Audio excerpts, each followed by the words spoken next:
चलो, आ भी रही है, आवाज़ भी आ रही है, एज वेल एज स्क्रीन भी क्लियर है। तो पहली चीज़ आपका क्वेश्चन है, क्या आज हम पूरी बायो रिवाइज करने वाले हैं? ऐसा क्वेश्चन आप लोगों ने पूछा। तो डेफिनेटली ऐसा तो कोई पॉसिबल नहीं हो सकता कि हम 3 से 4 घंटे में एंटायर सिलेबस रिवाइज कर लें, ये पॉसिबल नहीं है। एज वेल एज क्योंकि हम बायो रेगुलरली पढ़ रहे हैं। अगर हम बात करें फिजिक्स, केमिस्ट्री एंड मैथ्स की, तो वो तो आप एक ही दिन पढ़ने वाले हो। बट अगर बायो की अगर हम बात करें तो ऑलरेडी हम 40 डेज का एक वर्कशॉप कंडक्ट करवा रहे हैं एंड इसके अंदर हम बहुत सारे इंपॉर्टेंट चैप्टर्स अभी तक पढ़ चुके हैं। ठीक है, तो आज मेरा जो मेन मोटिव है वो ये है कि हम cell as well as cell division को कंप्लीट करें। इसका रीज़न है, पहली बात मैं आपको बता दूं, अगर प्रॉपरली सिलेबस ओपन करके देखा हो तो IOQJS में जो पहला टॉपिक दे रखा है वो सेल दे रखा है। दैट सिंपली मीन्स कि सेल का बहुत इंपॉर्टेंट वेटेज भी है as well as cell topic important भी है। So cell as well as cell division दोनों ही इंपॉर्टेंट टॉपिक है और आज की क्लास में हमारा फोकस रहेगा कि सेल और सेल डिवीजन पूरा कंप्लीट करें। ठीक है, रिमेनिंग अगर आपको पिछले चैप्टर्स में से कुछ डाउट अगर आ रहे हो या कुछ क्वेश्चंस आप पूछना चाहते हो तो definitely you can, you most welcome, आप आराम से पूछ सकते हैं। चलो, so without any delay start करते हैं। आओ एक बार देख लेते हैं कौन कौन बच्चा अपने साथ है। चलो देखो, सेल है अपने आप में एक बहुत ही वास्ट टॉपिक है। अगर तुम लोग को पता हो तो सेल की पूरी एक ब्रांच होती है सेल बायोलॉजी, जिसके अंदर सेल के बारे में इतना भर भर के डिटेल में हम पढ़ सकते हैं। तुम लोगों ने इससे पहले बेसिक सेल के बारे में पढ़ रखा होगा एज वेल एज कुछ जो बेसिक इंपॉर्टेंट डिटेल्स हैं उनको पढ़ रखा होगा। आज की क्लास में हम बिल्कुल बेसिक से स्टार्ट करते हैं। तो क्या आप सब लोग तैयार हैं? बिल्कुल बेटा, पूरी थ्योरी पढ़ेंगे अपन, डोंट वरी, जितनी रिक्वायर्ड हो उतनी पूरी थ्योरी अपन पढ़ेंगे। अच्छा, क्वेश्चन आप पूछ रहे हो कौन सी बुक यूज़ करें रिवाइज करने के लिए। तो बेटा यार, तुम तो मेरे रेगुलर लेक्चर देख रहे हो, अभी तक रेगुलर लेक्चर देख भी रहे होंगे और शॉर्ट नोट्स भी बनाए होंगे, तो तुम्हारी थ्योरी तो वहीं पे हो जाएगी। So you don't need to revise it, उसी से पढ़ लेना। नेक्स्ट, अच्छा फिर भी तुम अगर पढ़ना चाहते हो तो तुम 11th एंड 12th की कोई सी भी बुक रेफर कर सकते हो। ठीक है, इनफैक्ट हमने एक बायो स्ट्रैटेजी पे भी लाइव वीडियो बनाई थी, उसके अंदर भी मैंने आपको बताया था अगर आप चाहते हैं तो आप 11th एंड 12th की कोई सी भी बुक उठा के देख सकते हैं। ट्रूमैन्स बायोलॉजी रेफर कर सकते हैं, उसमें कंटेंट जो है बहुत अच्छा दे रखा है। ठीक है, नेक्स्ट क्वेश्चन क्या है?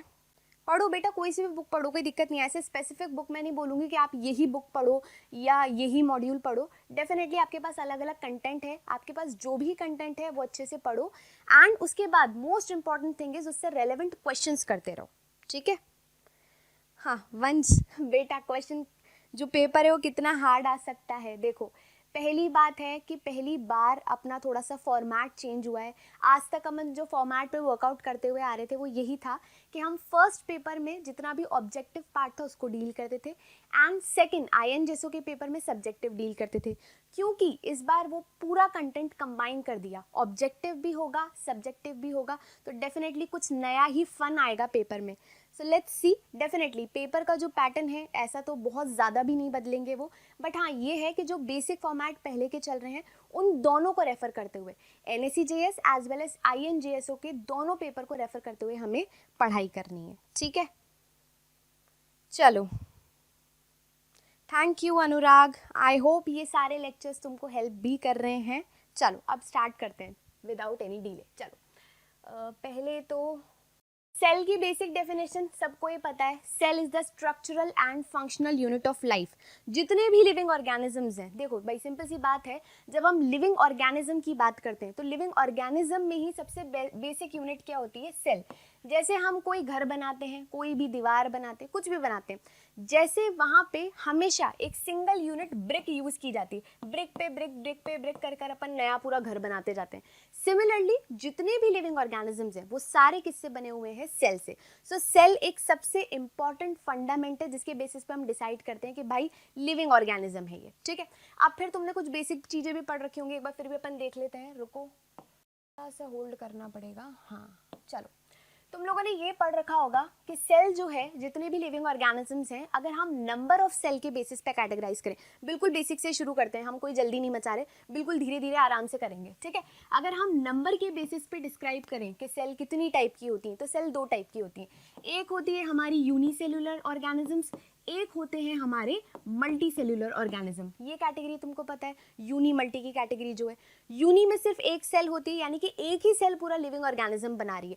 तो इसके अंदर जैसे ये अमीबा है, ये एक सेल का बना हुआ है, तो इसी एक सेल से वो न्यूट्रिशन भी कर लेगा, इसी एक सेल से वो सांस वांस भी ले लेता है, इसी एक सेल से वो इंटरनल सर्कुलेशन भी कर देता है, इसी एक सेल से वो अपनी बॉडी का कचरा भी निकाल देता है जिसे तुम एक्सक्रीशन कहते हो, इंटरनल सब कुछ एक सेल में ही हो रहा है, और अंत में उसी एक सेल से वो रिप्रोड्यूस भी कर लेता है। तो ये ऑर्गेनिज्म काफ़ी ज़्यादा सिंपल ऑर्गेनिज्म है, यूनी मतलब बहुत ही सिंपल ऑर्गेनिज्म। फिर अपन आए, अगर मैं एवोल्यूशन से कनेक्ट करूँ, सबसे बड़ी बात है तुम सेल टॉपिक को एवोल्यूशन से भी कनेक्ट कर सकते हो। जितने भी लिविंग ऑर्गेनिज्म है, राइट, अगर मैं स्टार्ट करूँ, जब धरती बनना शुरू हुई थी, तो जब धरती बनना शुरू हुई थी तो डेफिनेटली तुम समझ रहे हो, पहले तो अर्थ प्रॉपर बनी, किस तरीके से बनी कि भाई लिविंग ऑर्गेनिजम्स यहाँ पे रह सकें। उसके बाद धीरे धीरे लाइफ अराइज हुई, तो जो पहले लाइफ अराइज हुई होगी वो डेफिनेटली बहुत ही सिंपल लाइफ आई होगी। तो तुम खुद सोचो, सिंपल लाइफ आई है यानी कि यूनिसेल्युलर ही आई होगी, ठीक है, एंड स्लोली एंड ग्रेजुअली उसी में ही एवोल्यूशन हुआ होगा। अब क्योंकि तुम मेरे साथ जेनेटिक्स पढ़ चुके हो, मैंने तुम्हें इतने अच्छे से बता दिया कि भाई जब भी एवोल्यूशन हुआ है तो एवोल्यूशन के दो कुछ रीजंस रहे हैं। पहला रीजन हमेशा क्या आया है, वेरिएशन, पढ़ा है ना तुम लोगों ने सबने जेनेटिक्स, वेरिएशन एक रीजन रहा है, और सेकंड जो सडन होता है, जो हमने लास्ट क्लास में ही पढ़ा है, वो म्यूटेशन होते हैं, और इन्हीं का कंबाइंड इफेक्ट धीरे धीरे धीरे धीरे करके एक न्यू लाइफ क्रिएट करता गया। अगर मैं इस ओवरऑल अर्थ की ही बात करूं तो तुमने किंगडम्स पढ़ रखे होंगे, किंगडम पढ़े होंगे आपने। ओवरऑल हमारे पास जो हम क्लासिफिकेशन यूज करते हैं वो 5 किंगडम क्लासिफिकेशन यूज करते हैं हम अभी करंटली, हालांकि ऐसे 2 किंगडम से शुरू हुआ था, 3 किंगडम, 4 किंगडम, बट हम करंट क्या यूज करते हैं, 5 किंगडम।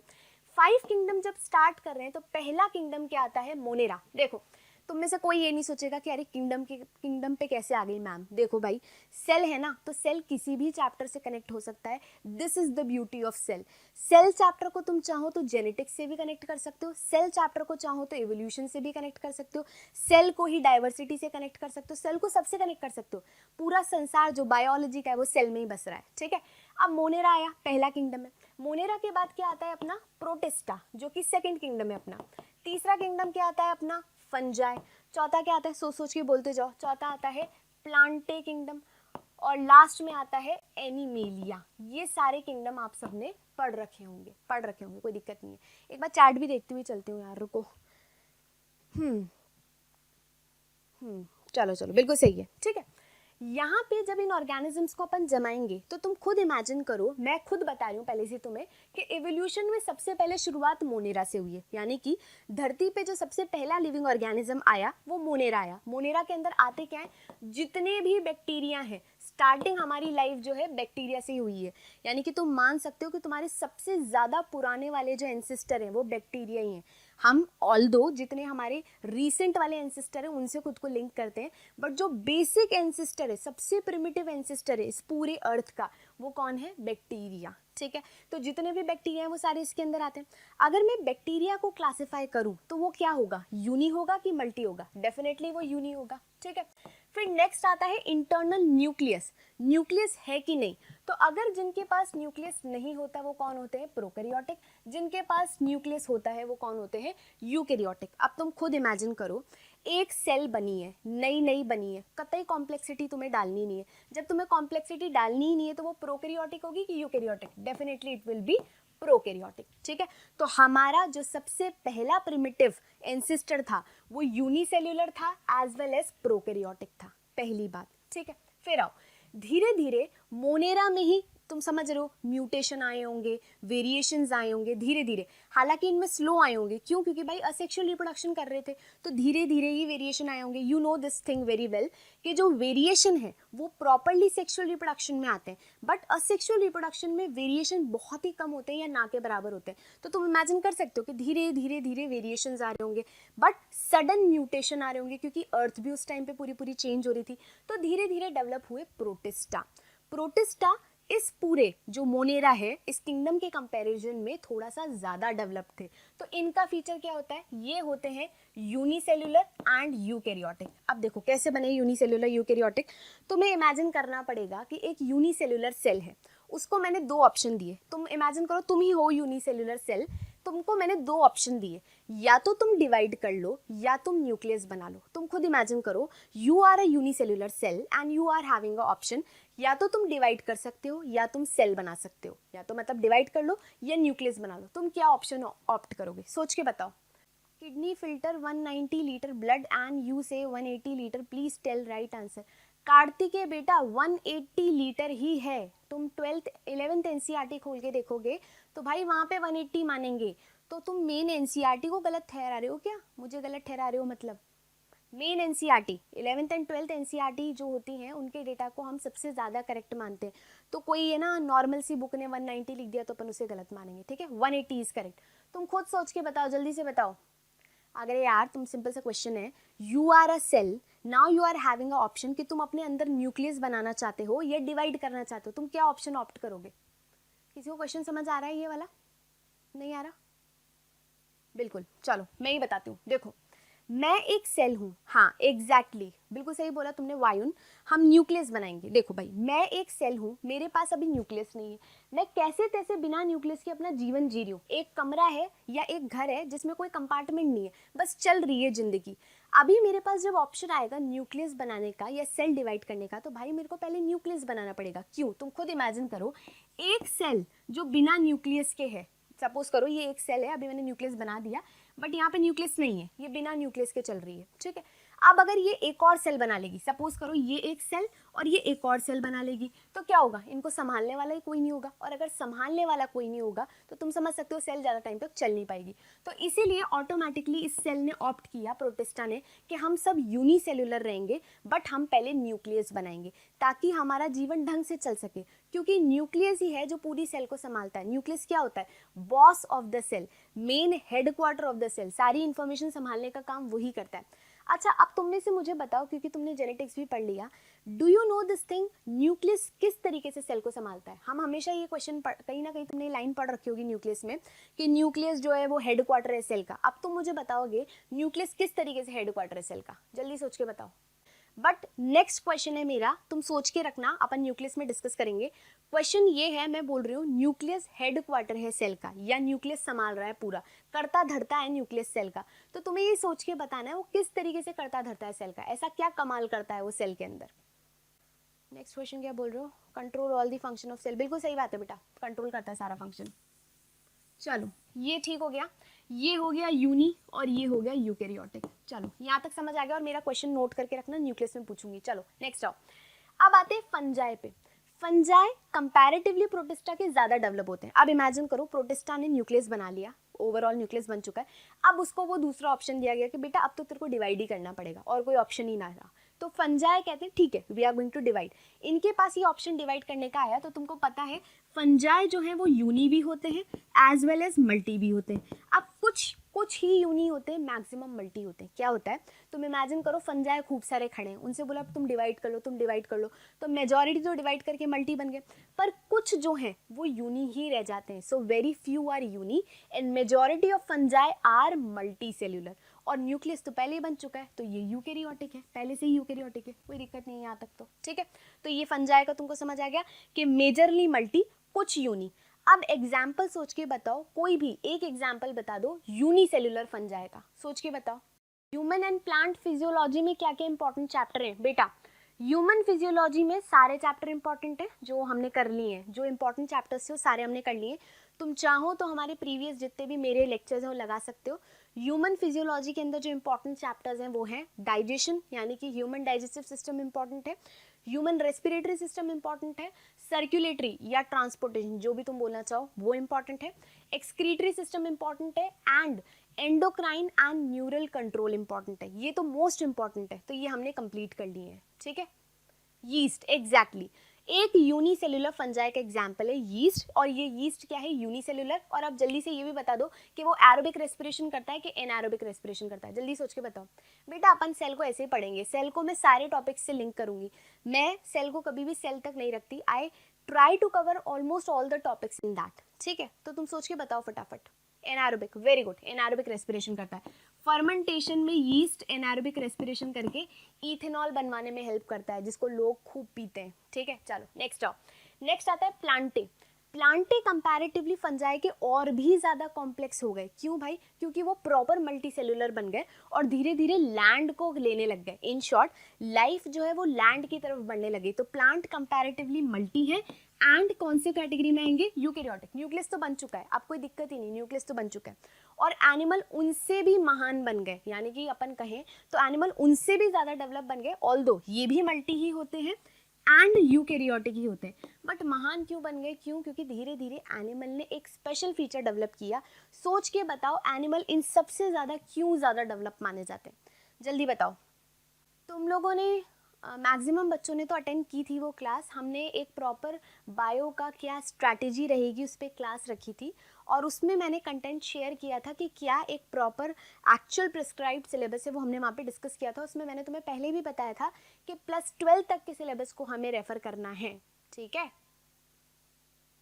प्लांट फिजियो, अच्छा देखो प्लांट फिजियो में क्या क्या इंपॉर्टेंट चैप्टर हैं। एक तो फोटोसिंथेसिस जो मैं पहले करवा चुकी हूँ, तुम वहाँ से पढ़ सकते हो। रेस्पिरेशन, प्लांट रेस्पिरेशन जो है वो भी मैं पहले करवा चुकी हूँ, वो तुम देख सकते हो।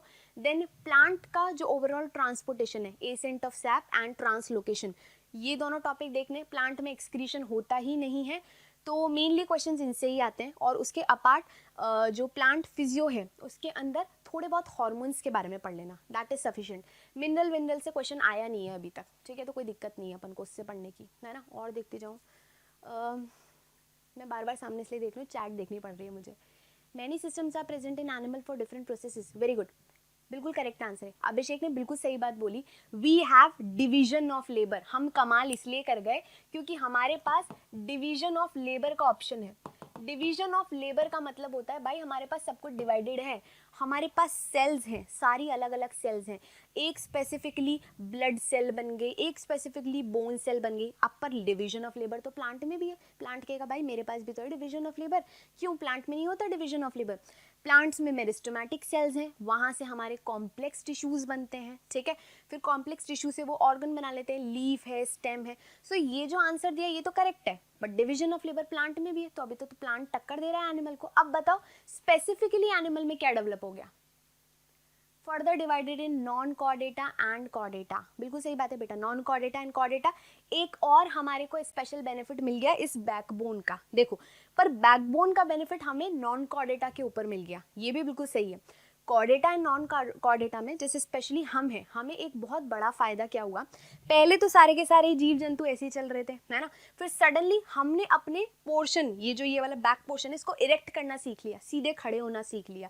तो हमारे muscular system as well as skeletal system ने हमें बहुत हिम्मत दी और हम सीधे खड़े हो गए, कॉर्डेटा की हेल्प से हम खड़े हो गए। एक्चुअली में क्या है, chordate is what, basically a vertebral column only, जो आपको खड़ा होने में हेल्प कर रही है, ठीक है। ये वाला फीचर हमारे पास है, बहुत बढ़िया, हमने बढ़िया मेहनत कर ली, ठीक। बट एक और चीज जो हमारे पास है that is our nervous system. Nervous system plants और एनिमल्स में से हम ज़्यादा 30 मार्क का इसलिए भी हो गए क्योंकि बेचारे प्लांट्स जो हैं वो हार्मोनल सिस्टम के थ्रू ही अपने आप को संभाल रहे हैं, पूरा पूरा हार्मोनल सिस्टम चल रहा है उनका। बट हमारे पास हार्मोनल सिस्टम तो है ही है, साथ के साथ हमने नर्वस सिस्टम डेवलप कर लिया। अब नर्वस सिस्टम का फायदा ये हुआ कि कोई भी आसपास का स्टिमुलस है, देखो कितना फास्ट चल रहा है, तुम खुद को देखो यार, मैं चैट भी पढ़ती जा रही हूँ, मैं तुम्हें समझाती भी जा रही हूँ, तुम भी कुछ कुछ सोच रहे हो, तुम बोलते जा रहे हो। हमारा जो ये ओवरऑल दिमाग है ना, ये क्विकली रिस्पॉन्ड करता है और यही हमें बाकी जितने भी लिविंग ऑर्गेनिजम्स है ना उनसे फुर्तीला बनाता है। ऐसा नहीं है कि हमारे पास बहुत स्पेशल चीज़ जो है उसको हम यूज़ नहीं कर रहे, हम उसी को यूज़ कर करके इतना सुप्रीम बनते जा रहे हैं, ठीक है। तो ये एनिमल्स का सबसे बड़ा स्पेशल फीचर है, समझ गए। तो एक बिल्कुल शुरुआती बेसिक यूकेरियोटिक प्रोकैरियोटिक क्या होता है, यूनी क्या होता है, मल्टी क्या होता है, ये तुम समझ चुके हो। चलो आगे बढ़ते हैं अब अपन। चलो अब मैं बताती हूँ plant cell and animal cell के बीच का डिफरेंस। देखो ये रही एक प्लांट सेल। प्लांट सेल में एक बेसिक इंपॉर्टेंट चीज जो डिफरेंस लाती है वो ये है बाहर की सेल वॉल, इनके पास होती है important structure that is cell wall, पहला डिफरेंस, ठीक है। दूसरा हो अंदर की तरफ इनके पास बड़ा सारा वैक्यूल होता है जिसको हम डिटेल में पढ़ेंगे बाद में, ठीक है। इन सारे डिफरेंसेस को हम डिटेल में पढ़ेंगे। तो ये तुम ध्यान से देख लो, एक प्लांट सेल है, ठीक है।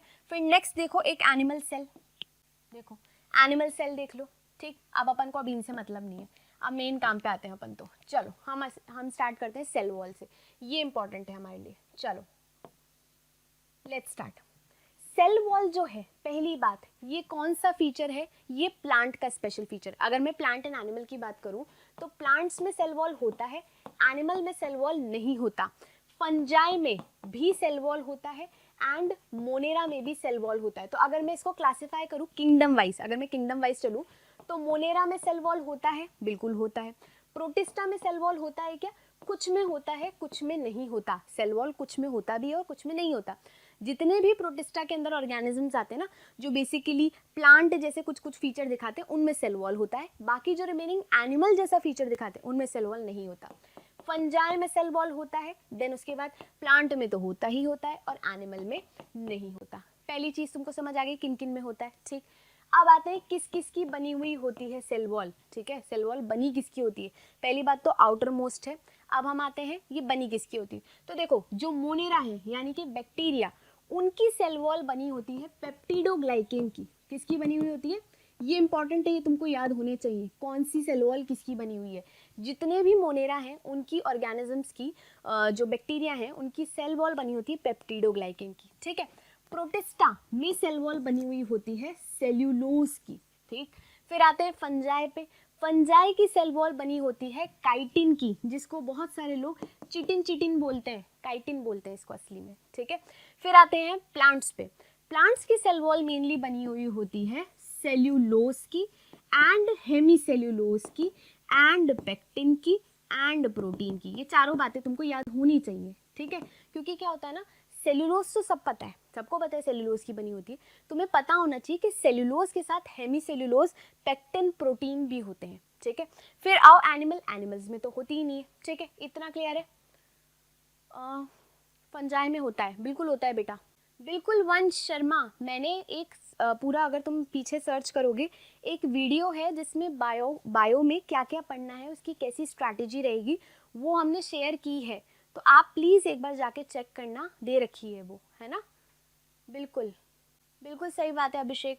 पेप्टिडोग्लाइकेन, म्यूरामिक एसिड, बिल्कुल सही है। वंश, सेल्यूलोज, काइटिन, बिल्कुल सही है। Galactins and mannans also. Abhishek very good, तुमने एक चीज़ बहुत बढ़िया बोली, ये बात याद रखना। प्लांट्स के अंदर जो कैटेगरी एल्गी आती है, तुमको पता है ना, प्लांट किंगडम है, पूरा किंगडम है, उसको फर्दर हमने डिवाइड कर रखा है डिवीजन में। You know this very well कि जो प्लांट है उसको हम डिवीजन में डिवाइड करते हैं और जो एनिमल्स हैं उनको अपन फर्दर फाइलम में डिवाइड करते हैं। तो जो डिवीजन वाला पार्ट है प्लांट का, उसमें एक आते हैं एल्गी जो कि थैलोफाइटा में आते हैं। उनके अंदर सेल्यूलोज, हेमीसेल्यूलोज तो होता ही है, प्लस गैलेक्टिन एंड मेनिन भी होता है, गैलेक्टिन एंड मेनिन भी होता है। इतनी बात क्लियर है क्या तुम लोग को? नेक्स्ट चीज देखो, कोई भी सेल होगी, जैसे ये एक प्लांट सेल दिखाने की कोशिश कर रहे हैं, बाहर की तरफ हमेशा क्या होगी? सेल वॉल, और उसके जस्ट नीचे होगी प्लाज्मा मेम्ब्रेन। यानी कि जितने भी ऑर्गेनिजम्स जिनके पास सेल वॉल है उनकी आउटर मोस्ट जो होगी वो क्या होगी? Cell wall. नेक्स्ट, पहला बात तो ये होगी आउटर मोस्ट, ठीक है। नेक्स्ट आते हैं, नेक्स्ट बात बताओ तुम, सेल वॉल जो होती है वो लिविंग होती है कि डेड होती है? चलो मैं ये बता देती हूँ, डेड होती है, ठीक है। फिर नेक्स्ट बात आती है, क्या ये परमिएबल होती है या इम्परमिएबल? ये तुम जवाब दोगे। सेल वॉल परमिएबल होती है कि इम्परमिएबल? देखो बेटा, तुमको कई बुक्स मिलेंगी, कुछ में इम्परमिएबल भी लिखा होता है, कुछ में परमिएबल भी होता है।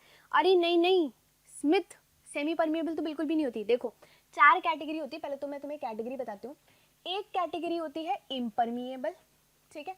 सेकेंड कैटेगरी होती है परमिएबल। पहले तो मैं टाइप्स बता रही हूँ, कितने कितने टाइप्स की लेयर्स होती हैं या वॉल्स होती हैं। फिर एक होती है सेमी परमिएबल और एक होती है सेलेक्टिवली परमिएबल। ये 4 तरीके की होती हैं, ठीक है। अब ध्यान से देखो, इम्परमिएबल खत्म, कुछ आना जाना ही नहीं है।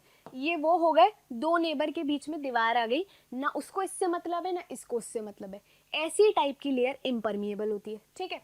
परमिएबल क्या होती है? मस्त आवाजावी करो, कोई दिक्कत ही नहीं है, तुम उधर से इधर आ जाओ, इधर वाले उधर से उधर चल जाएंगे, फ्री फॉर एवरीवन। तो ऐसी जो लेयर होती है, जैसे ये परमिएबल है, तो इजीली कोई चीज यहाँ से यहाँ जा सकती है, इजीली कोई चीज यहाँ से यहाँ जा सकती है। इतनी बात क्लियर है? सेमी का मतलब क्या होता है, ध्यान से सुनना। जैसे कि अगर मैं बात करूँ, केमिस्ट्री में तुमने पढ़ रखा होगा, सोल्यूशन पढ़ा होगा केमिस्ट्री में। सोल्यूशन 2 चीज़ों से मिलता है, सॉल्यूट प्लस सॉल्वेंट, 2 चीज़ों से मिलके बनता है, सॉल्यूट से एंड सॉल्वेंट से। सॉल्यूट क्या होता है? जैसे मैं शिकंजी बना रही हूँ, शिकंजी में मैंने शक्कर डाली तो वो सॉलिड पार्ट क्या कहलाएगा? सॉल्यूट। जैसे शुगर, ओके। और जिसमें मैं मिला रही हूँ जैसे कि पानी, वो क्या कहलाएगा? सॉल्वेंट। ये बेसिक डेफिनेशन है, बिल्कुल सिंपल। शिकंजी अपन ने बनाई, वो सोल्यूशन बन गया, ठीक। अब ध्यान से सुनना, सेमी परमिएबल और सेलेक्टिवली परमिएबल में डिफरेंस होता है, वो यही होता है। ध्यान से सुनो, सेमी परमिएबल क्या होती है? जैसे ये मेम्ब्रेन लग रही है, ये सेमी परमिएबल है, ठीक है। तो ये क्या करेगी? अपने अंदर से सिर्फ और सिर्फ पानी को जाने देगी, यानी कि ओनली सॉल्वेंट कैन गो। इसके आर पार सिर्फ सॉल्वेंट जा सकता है, सॉल्यूट कभी नहीं जाता, ठीक है। यानी कि इन शॉर्ट अगर तुम सिंपली समझो तो सॉलिड नहीं जा पाता, सॉल्वेंट जा पाता है, लिक्विड जा पा रहा है, ठीक है। ऐसी मेम्ब्रेन कहलाती है सेमी परमिएबल। क्लियर है? आगे सुनो, सेलेक्टिवली परमिएबल क्या होती है? सेलेक्ट करके, जैसे मैं हूं एक सेलेक्टिवली परमिएबल मेम्ब्रेन, मैं देखूंगी मेरी सेल को रिक्वायर्ड क्या है, मेरे को समझ आ रहा है कि मेरी सेल को कुछ ये चीज रिक्वायर्ड है, तो मैं बाहर से उसी को अंदर जाने दूंगी, ठीक है। फिर मुझे समझ आ रहा है कि यार मेरी सेल के अंदर कुछ कचरा पड़ा है जो मेरी सेल के कतई काम का नहीं, तो मैं उसको अंदर से बाहर फेंक दूंगी, मतलब बाहर जाने दूंगी। तो अल्टीमेटली सेल की जो रिक्वायरमेंट है उसके हिसाब से जो मेम्ब्रेन सेलेक्ट कर करके चीजों को आर पार कराए, that membrane is called as selectively. क्या तुम्हें चारों मेम्ब्रेन्स में डिफरेंस समझ आया? बिल्कुल, ठीक है, ये चारों चीज समझ आई। अब ध्यान से सुनो, सेल वॉल क्या होती है? Cell wall is basically permeable for very very small things. ध्यान से सुनना, सेल वॉल जो होता है उसका नेचर कैसा होता है? सेल वॉल बिल्कुल छोटी छोटी चीजों के लिए, भाई जैसे ये छेद है, सपोज करो ये छेद है, इससे छोटी साइज की चीज जो होगी ना वो तो सेल वॉल से निकल जाती है, ठीक है। सो उनके लिए वो परमिएबल है। या मैं कह सकती हूँ कि जितनी भी माइक्रो है चीजें उनके थ्रू भाई इजीली निकल सकती है, बट जो जो मैक्रो है, ये इतना सा छेद है, मैं अपनी जबरदस्ती मुंह घुसाने की कोशिश करूँ तो सेल वॉल जो है वो मैक्रो मॉलिक्यूल्स के लिए इम्परमिएबल है। क्या तुमको ये बात समझ आई? बहुत सारे बच्चे तो यही कंफ्यूज रहते हैं कि सेल वॉल परमिएबल है कि इम्परमिएबल। ये बात तुम्हें याद रखनी है कि ये सेल वॉल का छेद है, इससे छोटी चीज के लिए परमिएबल है, इससे बड़ी चीज के लिए इम्परमिएबल है। बात समझ आई क्या तुम्हें?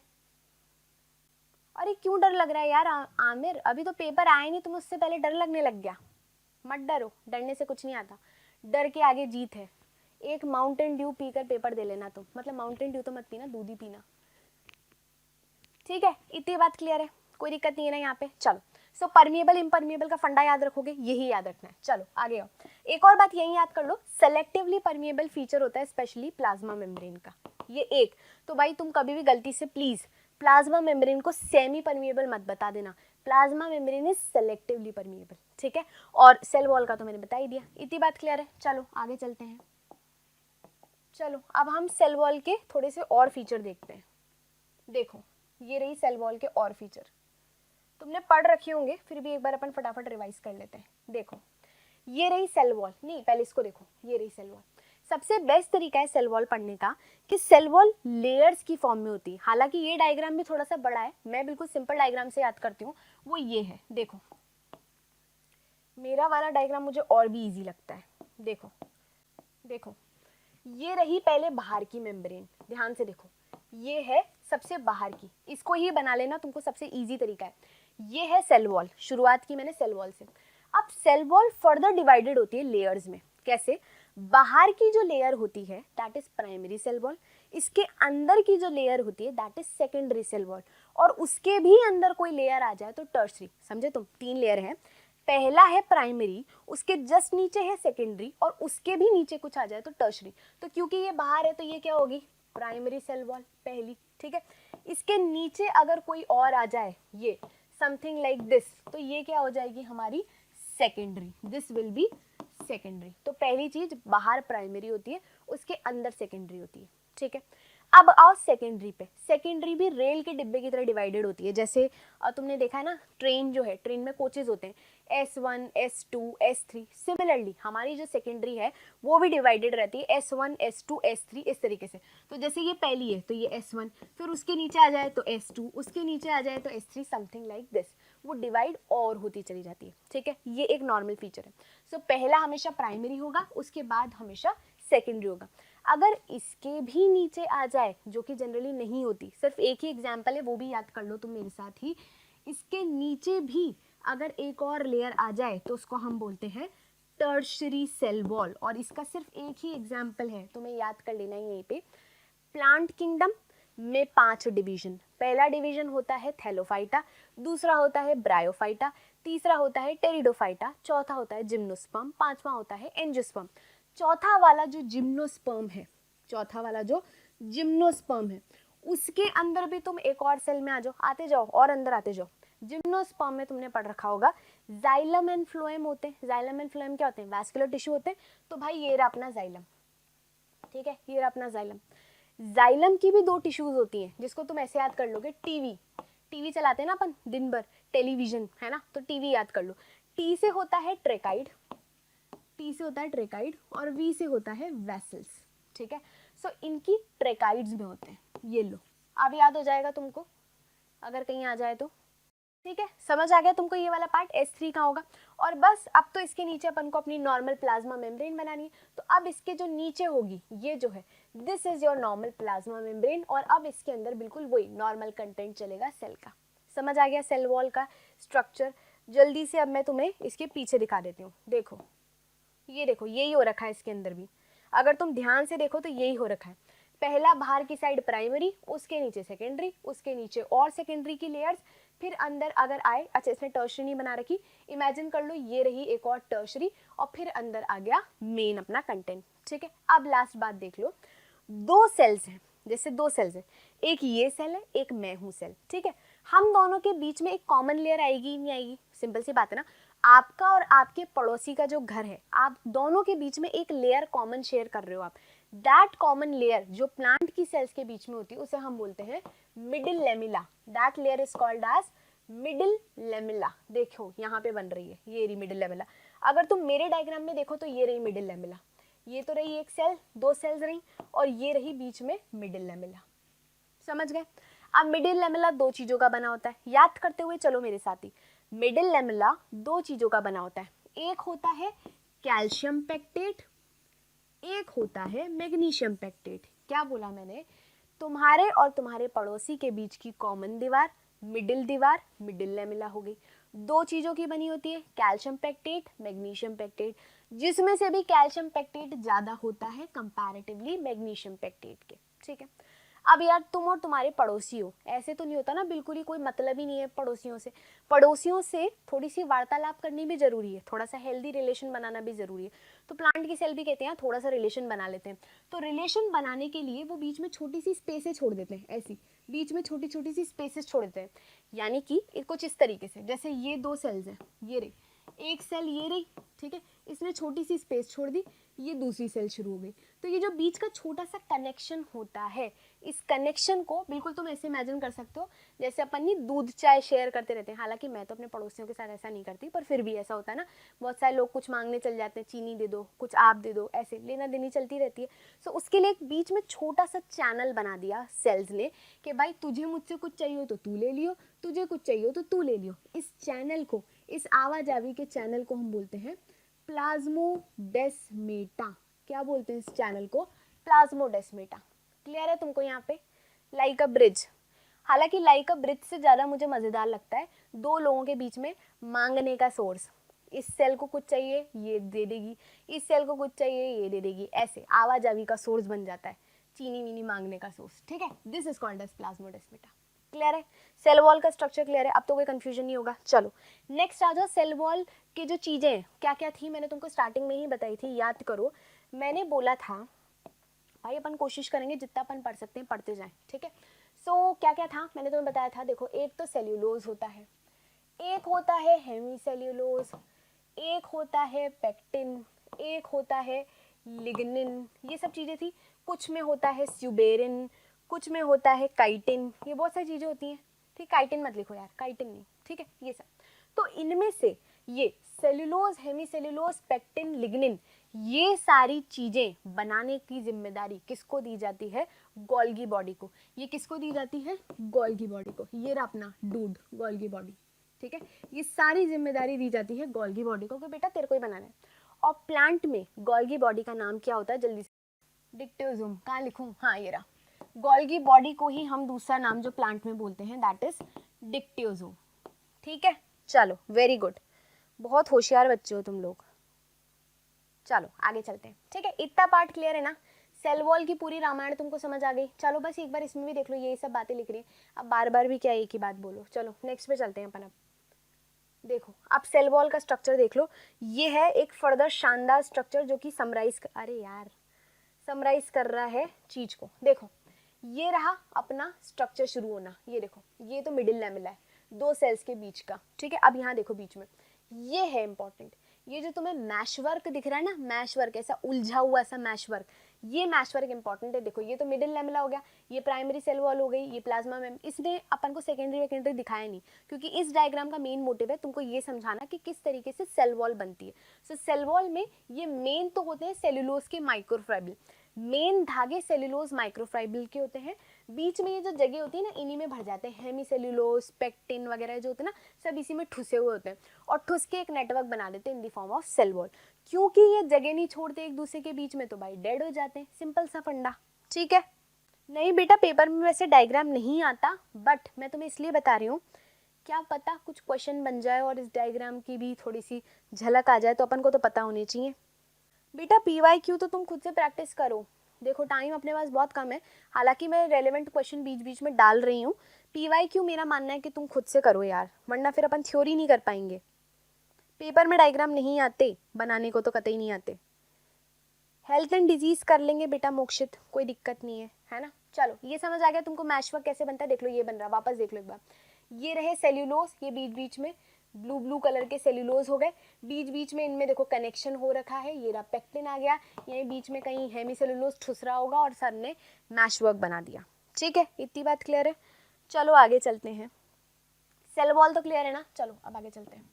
ये वो प्लाज्मोडेस्माटा का एक फोटो मैंने डाल दिया, देख लो वही है जो मैंने बताया था ना, झांकने वाली खिड़की, साइटोप्लाज्मिक कनेक्शन, ठीक है, ये है प्लाज्मोडेस्माटा। चलो आगे चलते हैं, आ जाओ। अब ये इंपॉर्टेंट है, ये कुछ नई चीज़ है, इंपॉर्टेंट है, क्वेश्चन आया नहीं है तो क्या पता आ जाए, है ना।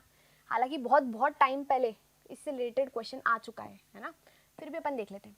देखो भाई एक बंदा था, बंदा तो नहीं, महान साइंटिस्ट ग्राम्स, है ना, मिस्टर ग्राम्स। इन्होंने एक पूरा स्टेनिंग टेक्निक बनाया था जिसे हम बोलते हैं Gram staining technique. This technique is called as Gram staining technique. ये टेक्निक मैंने खुद ने की थी, ये मैंने अपनी कॉलेज टाइम में एक एक्सपेरिमेंट में किया था। क्या होता है बेसिकली, अपन क्या होता है ना, ये हम क्यों करते थे मैं तुम्हें बताती हूँ। जैसे हम कोई अलग अलग टाइप के बैक्टीरिया ग्रो करते थे, फिर हम उसकी पंचायतियाँ लिखते थे कि इस बैक्टीरिया में फलानी कॉम्पोजिशन है, या ये ग्राम पॉजिटिव है, ग्राम नेगेटिव है, या ये बैक्टीरिया भी है कि नहीं, ये सब बातें बतानी पड़ती थी, है ना।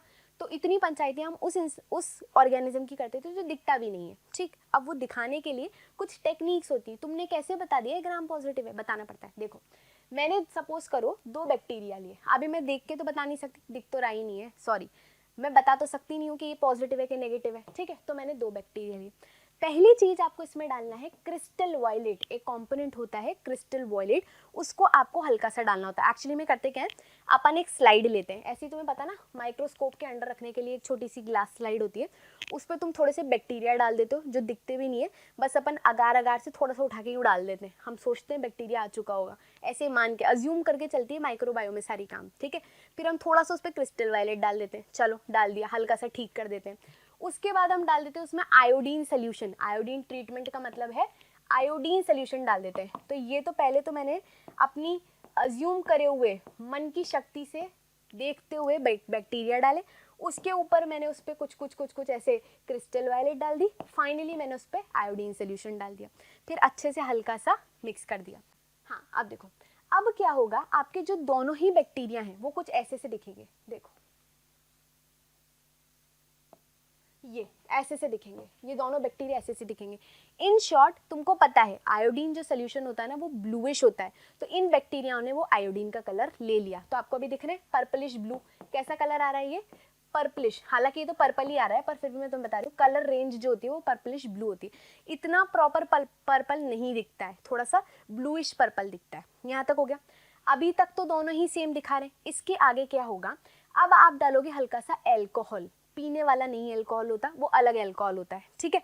उस एल्कोहल से आप हल्की सी ना थोड़ी सी वॉशिंग कर देते हो। वॉशिंग करने का मतलब है आप थोड़ा सा ये जो कंटेंट है ना, जो भी तुमने इसमें इससे पहले डाला है, वो सब हटाने की कोशिश करते हो।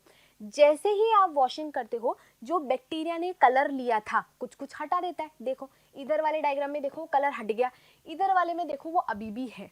ठीक है, आगे देखो, यहाँ पे मिस्टर ग्राम ने बोला कि जिस बेचारे बैक्टीरिया ने वो पर्पल स्टेन लेके रखा वो तो है ग्राम पॉजिटिव, वो तो है ग्राम पॉजिटिव। अब ग्राम पॉजिटिव क्यों रखा? देखो भाई, ये सारी टेक्निक मिस्टर ग्राम ने ली थी, पूरी बनाई थी इन्होंने ही बनाया था मेथड, क्योंकि इनके बैक्टीरिया ने इनका स्टेन दे दिया तो वो तो पॉजिटिव ही बोलेंगे ना, तो उन्होंने उसका नाम रख दिया ग्राम पॉजिटिव। ठीक है, फिर दूसरी तरफ ये जो बदतमीज बैक्टीरिया जिन्होंने इनकी ये पूरी सोल्यूशन की 2 मिनट में मट्टी पलीत कर दी एक अल्कोहल डालने से, उसको उन्होंने गंदा नाम दे दिया ग्राम नेगेटिव। इतनी बात समझ आई? अब तुम समझ सकते हो कि माइक्रोस्कोप के अंदर बिना कलर की बैक्टीरिया नहीं दिखेंगे, तो उन्होंने फाइनली उसको स्टेन करने के लिए, यानी कि कलर डालने के लिए फाइनल स्टेन डाल दिया ये वाला सैफ्रनिन। हल्का सा ऑरेंजिश होता है जो कि कलर दे देता है पिंकिश। समझ आया? ये कलर फाइनल आ गया। तो अब ये जो पिंक कलर का दिख रहा है ये तो नेगेटिव है, और जो हमारा पर्पल वाला दिख रहा है वो पॉजिटिव है। ये तो है ग्राम स्टेन। इतनी बात समझ आई क्या? यहाँ तक समझ आया क्या? इतनी बात समझ आ गई तुमको? ठीक है, यहाँ तक तो समझ आ चुका है। अब आगे सुनो, ये ग्राम पॉजिटिव और ग्राम नेगेटिव का दिक्कत क्या है इनकी पूरी पंचायती। देखो, जो ग्राम पॉजिटिव सॉरी ये ग्राम नेगेटिव जो होते हैं ये कंपैरेटिवली लेस पैथोजेनिक होते हैं। ये इंपॉर्टेंट है, कंपैरेटिवली इनमें बीमारी कॉज करने की एबिलिटी कम होती है। इसका रीज़न है, जब ये तुम्हारी बॉडी में जाते हैं इनको अपन इजीली डिस्ट्रॉय भी कर पाते हैं। बट जो ग्राम नेगेटिव होते हैं ना, ये कंपैरेटिवली हाईली पैथोजेनिक होते हैं। हाईली पैथोजेनिक का मतलब समझते हो? बहुत भयंकर बीमारियां कॉज करना जानते हैं ये। इतनी बात समझ आ गई तुमको? अब देखो फाइनल, देखो क्यों ऐसा डिफरेंस, इसका रीज़न है इस नेक्स्ट डायग्राम में। देखो दिख रहा है तुमको ये नेक्स्ट डायग्राम स्क्रीन पे? देखो ये है ग्राम। पहली बात तो इन डायग्राम से डरना नहीं है, बहुत ही सिंपल से डायग्राम है, सुनना। ये है ग्राम पॉजिटिव, क्या हो रखा है? ये तो इसकी प्लाज्मा मेम्ब्रेन है, ये तो इसकी प्लाज्मा मेम्ब्रेन है। इसके ऊपर इसकी सेल वॉल है, ये रही इसकी सेल वॉल। इसकी सेल वॉल किसकी बनी हुई होती है? क्लास की शुरुआत में मैंने तुम्हें बताया था पेप्टिडोग्लाइकिन की बनी होती है। तो अब नीचे तो इसकी प्लाज्मा मेम्ब्रेन, इसके ऊपर पेप्टिडोग्लाइकिन की सेल वॉल, बस ये 2 लेयर की सुरक्षा लेकर इधर उधर घूमता है। ठीक है, इसलिए ये वाला क्या होता है, एक बार जब स्टेन ले लेता है तो स्टेन आके इधर बस जाता है और ये तुम्हें ब्लू ही दिखता जाता है। इतनी बात क्लियर है? कंपैरेटिवली जो ग्राम नेगेटिव होता है उसमें ऐसा नहीं होता। पहली बात तो उसमें ये तो रही इसकी प्लाज्मा मेम्ब्रेन, ये रही इसकी प्लाज्मा मेम्ब्रेन, इसके ऊपर इसकी पेप्टिडोग्लाइकिन लेयर पतली हो जाती है। जैसे इसकी देखो, ध्यान से देखो, इतनी मोटी पेप्टिडोग्लाइकिन लेयर है ना, यहाँ पे देखो कितनी पतली सी पेप्टाइडोग्लाइकिन की लेयर है। ठीक है, इसके ऊपर एक इम्पॉर्टेंट कंपोनेंट होता है लिपोप्रोटीन, ये इंपॉर्टेंट है। तो तुमको जो याद रखना है वो यही है कि ये जो ग्राम पॉजिटिव होते हैं उनमें सिर्फ प्लाज्मा मेम्ब्रेन के ऊपर नॉर्मल सेल वॉल होती है। जो ग्राम नेगेटिव होते हैं उनमें प्लाज्मा मेम्ब्रेन ये रही, प्लाज्मा मेम्ब्रेन के ऊपर ये रही पेप्टिडोग्लाइकिन की लेयर, पेप्टिडोग्लाइकिन लेयर के ऊपर भी एक और लेयर होती है लिपोप्रोटीन की, और फाइनली ऊपर होती है एक final that is outer membrane. ये इंपॉर्टेंट है, ये इंपॉर्टेंट है, याद कर लो। और फाइनली इसकी सरफेस पे कुछ कुछ प्रोटीन वो लगे होते हैं लिपोपॉलीसेकेराइड्स। बस ये क्लियर है क्या? ये क्लियर है क्या? अब अगर तुम कंपेयर करो तो ये जो बेचारा है ये तो ये रही इसकी प्लाज्मा मेम्ब्रेन, ये रही इसकी सेल वॉल। ये देखो सिर्फ 2 लेयर की प्रोटेक्शन है, और वहाँ देखो वहाँ तो झांकी जम गई। प्लाज्मा मेम्ब्रेन, उसके ऊपर पेप्टिडोग्लाइकिन, उसके ऊपर लिपोपॉलीसेकेराइड, उसके ऊपर ये देखो लिपोप्रोटीन रहे, लिपोप्रोटीन के ऊपर आउटर मेम्ब्रेन रही, और आउटर मेम्ब्रेन के ऊपर माथे पे ऐसे लगे हुए हैं। तो इसकी कंपैरेटिवली जो पैथोजेनिक नेचर है वो इसलिए भी बन पाता है क्योंकि इसको डिस्ट्रॉय करना कंपैरेटिवली आसान नहीं होता। इतनी बात क्लियर है क्या? क्लियर है? ग्राम स्टेनिंग टेक्निक क्या होती है, क्लियर है ना? तो अल्टीमेटली बस तुमको इतना याद रखना है कि यहाँ पे थोड़ा सा अच्छी खासी झांकी जमा दी लिपोप्रोटीन्स ने। ठीक है, लिपिड लेयर ने झांकी जमा दी। ठीक है, चलो आगे चलते हैं, नेक्स्ट पे आओ, प्लाज्मा मेम्ब्रेन। अब आओ प्लाज्मा मेम्ब्रेन पे। प्लाज्मा मेम्ब्रेन देखो, पहली बात तो जितने भी लिविंग ऑर्गेनिजम्स हैं, किसी में तुमने बोला सेल वॉल नहीं होती, किसी में होती, इतनी पंचायतें अपन ने करी, प्लाज्मा मेम्ब्रेन सब में होती है without any exception. Without any exception जितने भी लिविंग ऑर्गेनिजम्स हैं उनमें सब में प्लाज्मा मेम्ब्रेन होती है, इसलिए इसको बोलते हैं यूनिवर्सल मेम्ब्रेन। इसलिए इसको क्या बोला जाता है? Universal membrane. ठीक है, अब आओ, जैसे सेल वॉल डेड थी, ये डेड नहीं होती, if this is a living cell, ये लिविंग सेल कवरिंग है। ठीक है, ये लिविंग रहता है, जिंदा रहता है। फिर आओ, ये किसका बना हुआ होता है? तो ये 3 चीजों का बना हुआ होता है, दिस इज इंपॉर्टेंट। ये बना हुआ होता है लिपिड, एक प्रोटीन और एक कार्बोहाइड्रेट, 3 चीजों से मिलके बनता है लिपिड, प्रोटीन एंड कार्बोहाइड्रेट। अगर कोई पूछे कॉम्पोजिशन क्या होती है, तो भाई हमेशा 100% कॉम्पोजिशन रखनी है, तो उसमें से 40% तो लिपिड होता है, अराउंड अपन इसमें से 58 to 59% प्रोटीन बोल देते हैं और 1 से 2% कार्बोहाइड्रेट बोल देते हैं। ये कॉम्पोजिशन है, वापस सुन लो। 40% लिपिड होता है, प्रोटीन जो है वो 58 to 59% होता है and carbohydrate is only 1 to 2%। ये इसकी कॉम्पोजिशन होती है। इतनी बात क्लियर है? Phospholipids, by layer of phospholipid, बिल्कुल ठीक है, ये है इसका मेन कॉम्पोजिशन। अब इसमें से भी जो मेन लेयर फॉर्म करता है, जो बिल्कुल ही मेन बेस स्ट्रक्चर फॉर्म करता है, वो है लिपिड। और किसकी फॉर्म में फॉर्म करता है ये बताओ तुम तो, ये किसकी फॉर्म में फॉर्म करता है ये बताओ? फॉस्फेट, कोलिन एंड कार्बोहाइड्रेट, बेटा सही है, पर मेन जो मेन कंपोनेंट है वो क्या है? बिल्कुल सही है, phospholipid bilayer, exactly, phospholipid bilayer. चलो, किसी को ये पता है कि प्लाज्मा मेम्ब्रेन हमेशा फॉस्फोलिपिड बाइलेयर की फॉर्म में क्यों रहती है? क्या किसी को ये क्वेश्चन का आंसर आता है? हमेशा प्लाज्मा मेम्ब्रेन फॉस्फोलिपिड बाइलेयर की फॉर्म में ही क्यों रहती है? सिंगल लेयर क्यों नहीं बनती? बाई लेयर वर्ड का मतलब होता है 2 लेयर, मोनो लेयर क्यों नहीं बनती है? ये सोच के बताओ। कोलेस्ट्रॉल भी होते हैं, बिल्कुल होते हैं। अच्छा तुम पूछ नहीं रहे, बता रहे हो, सॉरी अभिषेक, बिल्कुल कोलेस्ट्रॉल भी होते हैं, बट मेन तो फॉस्फोलिपिड ही होता है। ठीक है, अब ध्यान से देखो, ये डायग्राम तुम देख रहे हो, ये एक सेल है, सेल ये रही, सपोज करो मेरी सेल ये रही, ये मेरी एक सेल है। ठीक है, अब इस सेल को मैं प्रॉपर्ली जूम करूं तो ये स्ट्रक्चर चलता है, ये जो स्ट्रक्चर है ये चल रहा है, यानी कि ये ही इस पूरी सेल का स्ट्रक्चर है। समझ आया? बहुत सारे बच्चे सोचते हैं कि ये सेल का सिर्फ ऊपर ऊपर पार्ट है, नहीं, जितना भी सेल है एंटायर सेल मेम्ब्रेन ऐसा ही बना होता है। ठीक है, दिख गया तुमको ये पूरा का पूरा सेल मेम्ब्रेन? अब ध्यान से देखो, इसको इन्होंने ऐसे खोलने की कोशिश की है, इसको ऐसे खोलने की कोशिश की, तो एक बाइलेयर, एक लेयर नीचे चली गई, एक नीचे चली गई, और टोटल मिला के ये बन गई फॉस्फोलिपिड बाइलेयर। ठीक है, अब फॉस्फोलिपिड बाइलेयर में कुछ ऐसा सा स्ट्रक्चर होता है, समथिंग लाइक दिस, ये रहे, ये मुंडी वाले लोग। ठीक है, इसमें क्या होता है, ये वाला जो पार्ट होता है, this part is called as head, ये दोनों तरफ ये होते हैं हेड, और बीच में होती है टेल। ऊपर होता है हेड, नीचे भी होता है हेड, और बीच में होती है टेल्स। ठीक है, अगर लिपिड पानी से इनका प्यार देखें तो ये तो होती है हाइड्रोफिलिक, हाइड्रोफिलिक होती है जिसको पानी पसंद है। ये जो है दे लव वाटर, इनको पानी से प्यार है। ठीक है, इसको भी प्यार है, इसको भी प्यार है। ये जो है ना, इनको कतई पसंद नहीं है पानी, they hate water, they hate water.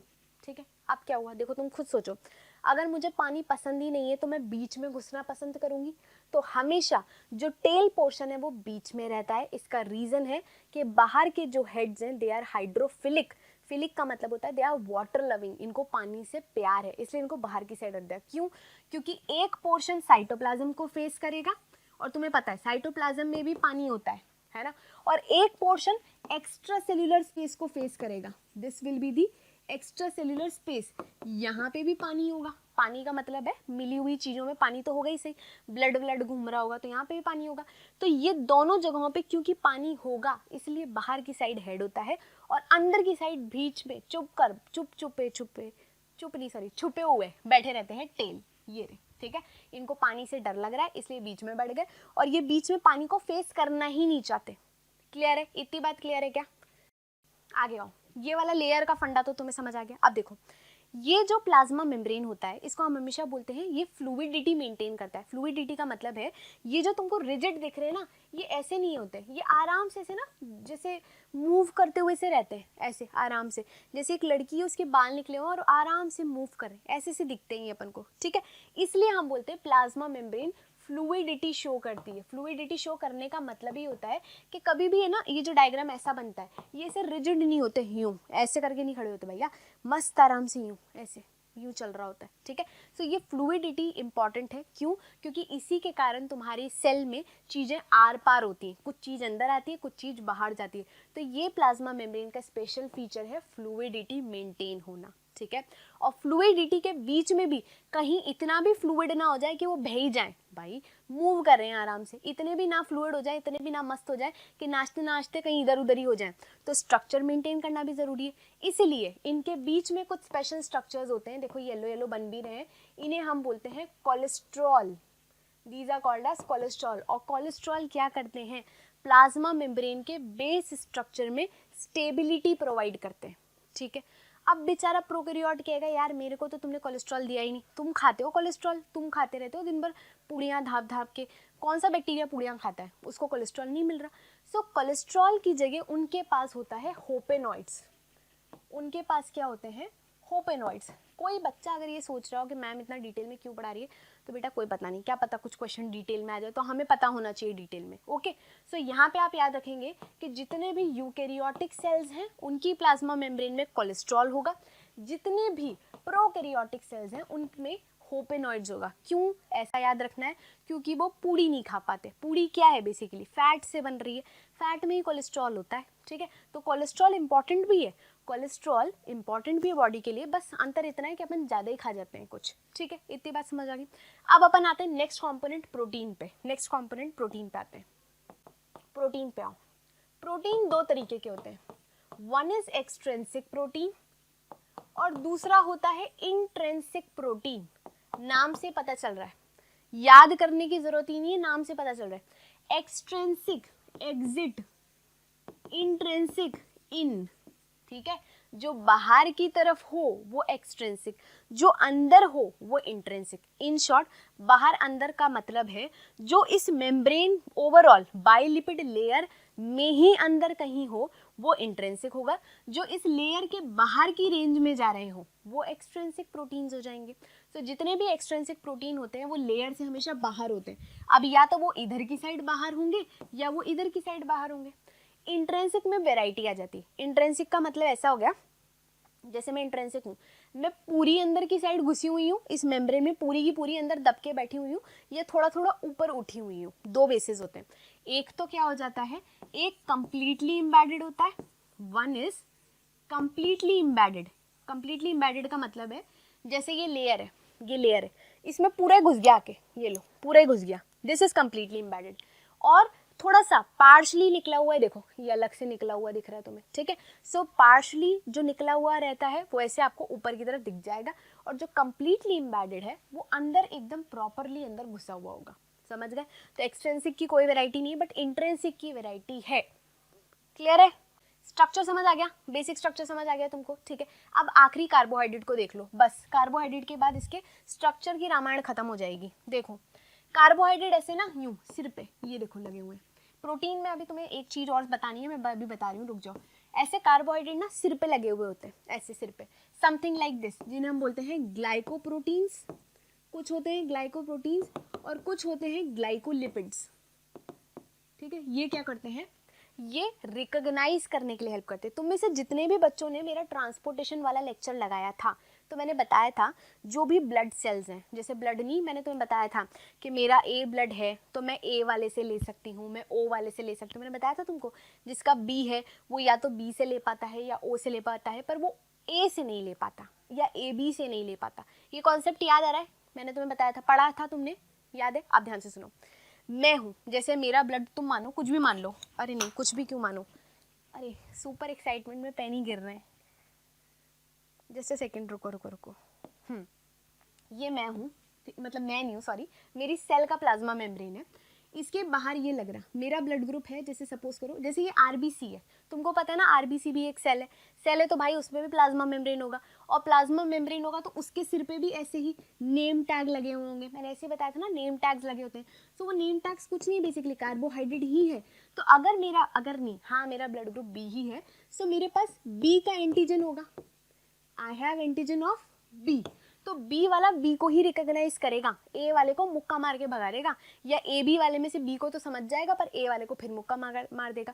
सो ये जो ये मैंने बोला था ना सेल टू सेल रिकॉग्निशन जो होती है, आप बी वाले हो तो किस तरीके से आप दूसरे ब्लड ग्रुप्स को पहचानते हो, वो यही करते हैं, वो यही कार्बोहाइड्रेट है, ये 1 से 2 कार्बोहाइड्रेट, ये जो 1 से 2% कार्बोहाइड्रेट है ना, वो यही पंचायतियाँ करते हैं कि तू अपना है या तू पराया है, वो यही सब करते हैं, ठीक है। सेकेंड चीज, ये तो पहला एग्जाम्पल हुआ ब्लड ग्रुप का। सेकेंड एग्जाम्पल मैं बताती हूँ, ये ओवा है, ये स्पर्म है, ठीक है। कभी तुमने सुना क्या कि स्पीशीज को छोड़ के नेचुरली भी दूसरी स्पीशीज के ओवा या स्पर्म मिल रहे हैं? जैसे कि सपोज करो ये कोई ह्यूमन को ओवा है और ये किसका बनाया अपन, ये कोई क्रोकोडाइल का स्पर्म है। क्या इनका नेचुरल फ्यूजन हो सकता है? क्या तुम इनको फ्यूज करा पाओगे? कतई नहीं करवा पाओगे। क्यों? क्योंकि ह्यूमन का ये जो ओवा है इसमें भी प्लाज्मा मेम्ब्रेन है और इसके बाहर सिर पे भी ये लिखा हुआ है, ये इसके अंदर भी प्रॉपर रिसेप्टर्स होते हैं और वो रिसेप्टर जानते हैं कि कौन सा स्पर्म अपना है, कौन सा पराया है, कौन सा ह्यूमन का है और कौन सा किसी और प्रजाति का है। तो क्रोकोडाइल वाले का तो ना बिल्कुल ही डिफरेंट होगा, ऐसे तीखे दांत वाला ऐसा रिसेप्टर है ना, तो ये दोनों मैच नहीं करेंगे और ये जब दोनों मैच नहीं करेंगे ना तो कोई फर्टिलाइजेशन नहीं होगी। तो ये हमेशा फिक्स होता है, स्पीशीज का ओवा उसी स्पीशीज के स्पर्म के साथ इसलिए फ्यूज हो पाता है क्योंकि ये कार्बोहाइड्रेट फिर पटलाया करता है कि भाई तू तो हमारी प्रजाति का है ही नहीं, चल भाग यहाँ से, इसको तो अभी के अभी मरवा दो। समझ आई तुमको? तो ये काम यही कार्बोहाइड्रेट करता है। Is this clear to you all? अब आ जाओ फाइनली, क्या करना है अब फाइनली, इसमें सारा हो चुका। चलो अब प्रोटीन्स के बारे में देख लेते हैं। देखो अब प्रोटीन को देख लेते हैं। ये वाला जो अभी एक बच्चे ने लिखा ना, शायद मोक्षित नहीं लिखा है, बिल्कुल सही बात है, एकदम गुलाब जामुन की तरह होती है हमारी प्लाज्मा मेम्ब्रेन। देखो अगर तुमने कोई ढंग का गुलाब जामुन खाया हो तो तुम नोटिस करना जो चाशनी हो पसरी हुई नहीं होती। पसरी हुई खाए जस्ट मीन कि थोड़ी सी ना टाइट रहती है वो चाशनी, ऐसा नहीं होता बिल्कुल ही बिखरे जा रही है, एकदम प्रॉपर रहती है, ठीक। और उसमें गुलाब जामुन ऐसे मस्त घूमते हुए रहते हैं, घूमते हुए का मतलब है ऐसे मस्त उसमें पड़े हुए रहते हैं, ठीक है। फिर आप उसमें से आराम से निकालो, वो चाशनी धीरे धीरे टप टप करके गिरती है, ऐसा नहीं होता कि पानी की तरह बह रही है, एग्जैक्ट वैसी ही फ्लूइडिटी हम मान रहे हैं, ऐसा प्लाज्मा मेम्ब्रेन में भी इमेजिन करो और उसमें बिल्कुल वैसे ही गुलाब जामुनों की तरह हमारे प्रोटीन्स पड़े हुए हैं, ठीक है। अब प्रोटीन होते क्यों हैं, ध्यान से देखो, ये प्रोटीन अलग अलग काम कर रहे हैं, स्पेशली जो इंटरनल जो इंट्रिंसिक प्रोटीन्स है ना, वो क्या कर रहे हैं। देखो इनने तो कह दिया भाई, इसने तो कह दिया, ये फिक्स हो गया इन दोनों का डिसाइड, इसने तो कह दिया कि मुझे पानी से प्यार है, इसने कह दिया आई हेट वाटर, ठीक है, इसने तो कतई मना कर दिया। सिमिलरली इसने भी कह दिया मुझे पानी से कोई दिक्कत नहीं है, इसने बोल दिया, ये जो हाइड्रोफोबिक पार्ट है, कि मुझे पानी से कोई मतलब नहीं है, ठीक। तो ये क्या करते हैं, पार्शियलिटी मचा रखी है इन्होंने। सोचो यहाँ से कोई पानी यानी कि जो लिक्विड वाले नेचर का या हाइड्रोफिलिक कंपोनेंट है, कोई यहाँ से घुसने की कोशिश करे, यहाँ से इतने एरिया में तो घुस सकता है, यहाँ से वो जा ही नहीं सकता यार। क्यों? क्योंकि ये तो हाइड्रोफोबिक है, ये उसको घुसने ही नहीं देंगे। चल भाग, तू पानी वाला कहाँ से आ गया, हम तो नहीं जाने दें तेरे को, हमने रास्ता ब्लॉक कर रखा है, तू जाके दिखा दे। अब ऐसा नहीं हो पाएगा। तो क्या हमारे सिर्फ जितने भी लिपिड नेचर वाले वो ही यहाँ से पार कर करके जाएंगे? तो इसके लिए प्रोटीन ने जुगाड़ किया इस तरीके के, और प्रोटीन क्या फॉर्म कर लेते हैं, चैनल्स फॉर्म कर लेते हैं, दे फॉर्म चैनल्स। तो अब क्या होता है, जब भी कुछ चीज ट्रांसपोर्ट होनी है तो जो लिपिड नेचर के हैं वो तो आराम से सीधे सीधे जा रहे हैं, इनको तो कोई दिक्कत ही नहीं है, कोई परेशानी नहीं है। इनफैक्ट पता है क्या होता है, जो हार्मोन्स होते हैं ना, अपने जितने भी लिपिड नेचर वाले हार्मोन्स हैं, उनके लिए तो ना मतलब ऐसे राजा जी की तरह गेट खुलते हैं, आराम से वो तो ऐसे वॉक करते करते जाते हैं, उन्हें कोई दिक्कत ही नहीं होती, ठीक है। बेचारे प्रोटीन वालों को दिक्कत हो जाती है, प्रोटीन वालों को या दूसरे नेचर वाले जो चीज़ें होती है ना, उनको पहले जाते हैं, उनको जाते ही रोक देते हैं, कहाँ जा रहा है भाई तू, कहाँ जा रहा है, हम तो नहीं जाने दें। सो उनके लिए एक स्पेशल रास्ता बनाया जाता है, एंड दैट रास्ता इज कॉल्ड एज चैनल। ये प्रोटीन चैनल्स कहलाते हैं, these are called as protein channels. इतनी बात क्लियर है। इन प्रोटीन चैनल्स में से जो चीज़ें यहाँ से पास नहीं हो पा रही वो यहाँ से जाती है, ठीक है। सो जितनी भी चीज़ें यूँ पास नहीं हो पा रही ना, वो यहाँ से जाएंगी। इतनी बात क्लियर है तुमको? अब ये प्रोटीन चैनल्स क्या ज़बरदस्ती हमेशा ही जाने देते हैं किसी को? तो इस टाइप में तुमको याद है मैंने जब न्यूरॉन्स का टॉपिक पढ़ाया था तो I told you about few channels, ion channels के बारे में बताया था। तो ये चैनल्स अलग अलग होते हैं, कुछ नॉर्मल चैनल्स होते हैं, कुछ जैसे सोडियम चैनल हो गया, पोटेशियम चैनल हो गया, ये नॉर्मल चैनल्स होते हैं, ठीक है। तो कुछ आयन चैनल्स होते हैं, कुछ वोल्टेज गेटेड चैनल्स होते हैं, कुछ सोडियम पोटेशियम पंप जैसा मामला होता है, ऐसे कई टाइप की चीज़ होती है। n नंबर ऑफ चीज़ें होती हैं, ठीक है, बट बेसिक यही फंडा है उसका। अब आगे देखो किस तरीके से ट्रांसपोर्ट होती हैं चीज़ें, ध्यान से देखो, ये तो तुमको पता ही है, अपन ने पढ़ लिया। चलो इधर आओ, ये स्लाइड अभी अपन 2 मिनट बाद देखेंगे, पहले इसको देखो, पहले इसको देखो, ये इंपॉर्टेंट है। देखो ट्रांसपोर्ट किस तरीके से होता है, उसके लिए कुछ चीज़ें डिसाइड हुई। देखो मैंने कहा था ना, जो चीज़ें थोड़ी लिपिड नेचर की होंगी तो सीधी सीधी जाएंगी, उन्हें तो कोई दिक्कत ही नहीं है, एकदम आराम से वॉक करती हुई जाएंगी, जैसे कि डिफ्यूजन में हो रहा है, आराम से दे कैन मूव, ठीक। अब ये इनका नेचर थोड़ा सा डिफरेंट है, they can not pass through this phospholipid bilayer, so इनको एक चैनल प्रोवाइड कर दिया, और वो चैनल जो होता है उस चैनल के थ्रू ये पास हो रहे हैं, ठीक है, इतनी बात समझ आ गई। हालांकि ये जो वर्ड लिख रहा है इसका मतलब मैं अभी 1 मिनट में बता रही हूँ, फिर चलो बता ही देती हूँ, छोड़ो बता ही देती हूँ, आओ पढ़ ही लेते हैं अपन। जितना भी प्लाज्मा मेम्ब्रेन में ट्रांसपोर्ट होता है, जितना भी प्लाज्मा मेम्ब्रेन में ट्रांसपोर्ट होता है वो 3 तरीके से होता है। There are 3 type of transport, पढ़ ही लो, सबसे इंपॉर्टेंट टॉपिक है प्लाज्मा मेम्ब्रेन का। एक तो होता है पैसिव ट्रांसपोर्ट, एक होता है एक्टिव ट्रांसपोर्ट, और एक होता है बल्क ट्रांसपोर्ट। 3 टाइप के ट्रांसपोर्ट होते हैं। अब आओ पैसिव ट्रांसपोर्ट पर। पैसिव ट्रांसपोर्ट का मतलब होता है जहां एक साइड कुछ चीज ज्यादा हो और एक साइड कुछ कम हो। इमेजिन करो कोटा बराज के दरवाजे, तुम गए हो ना कोटा बराज, ऐसे ही होता है ना, एक साइड तो स्लोप बने होते हैं, इस तरीके से स्लोप रहते हैं, है ना, एक साइड यहाँ पे पूरा पानी भरा हुआ रहता है। जैसे ये गेट खुलता है ना, पानी यूं से यूं जाता है। ऐसा क्यों होता है? क्योंकि पानी का कॉन्सेंट्रेशन यहाँ पे ज्यादा है और पानी का कॉन्सेंट्रेशन यहाँ पे लो है, तो क्या होता है, एक ग्रेडियंट बन जाता है, यानी कि एक साइड कुछ चीज ज्यादा हो जाती है, एक साइड कुछ चीज कम हो जाती है।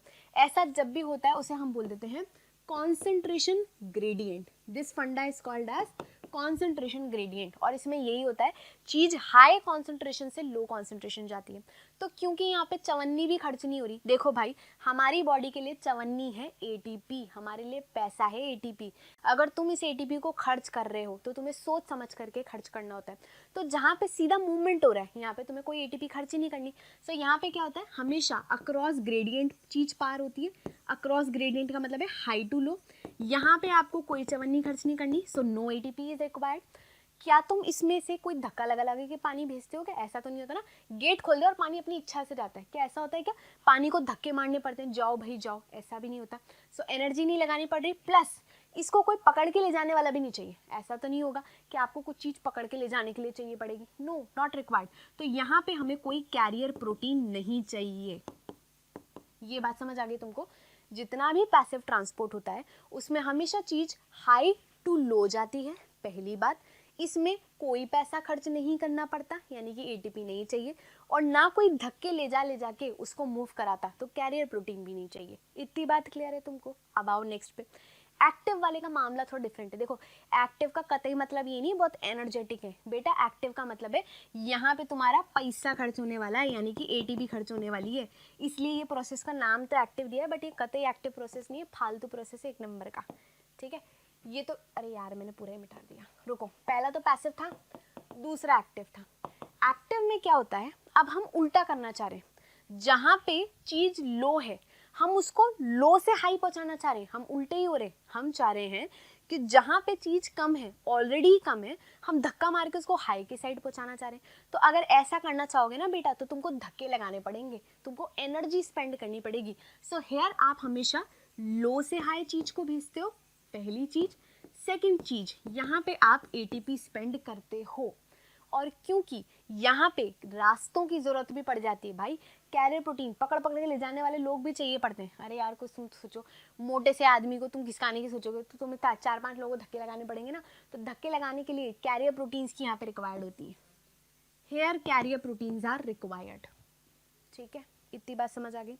और वो जो तीसरा वाला था ना बल्क, जो कि गायब हो चुका है, ये तीसरा वाला जो बल्क है, बल्क का मतलब ये होता है भर भर के, बल्क ऑर्डर्स देते हैं ना अपन, तो बल्क ट्रांसपोर्ट का मतलब होता है जब हम खूब सारी चीज एक साथ भेजें। इतनी बात क्लियर है? वर्ड के मीनिंग समझ आ गए? अब एक्टिव में देखो, एक होता है, 2 टाइप के एक्टिव ट्रांसपोर्ट होते हैं। एक तो होता है हमारा नॉर्मल, जैसे डिफ्यूजन हो गया। डिफ्यूजन तो तुमको पता ही है ना, तुम केमिस्ट्री में 9th क्लास से पढ़ रहे हो, अगरबत्ती जलाई, अगरबत्ती की स्मेल इधर उधर फैल गई, ये सबसे कॉमन होता है। देन आपने एक डीओ लगाया, डीओ की खुशबू सब जगह पड़ जा रही है, यही पढ़ते हो तुम डिफ्यूजन में। डिफ्यूजन में यही होता है, हमारी बॉडी में जो भी चीज़ है एक साइड हाई है और एक साइड लो है, वो सीधी सीधी मूव कर गई, दिस इज नॉर्मल डिफ्यूजन, ठीक है।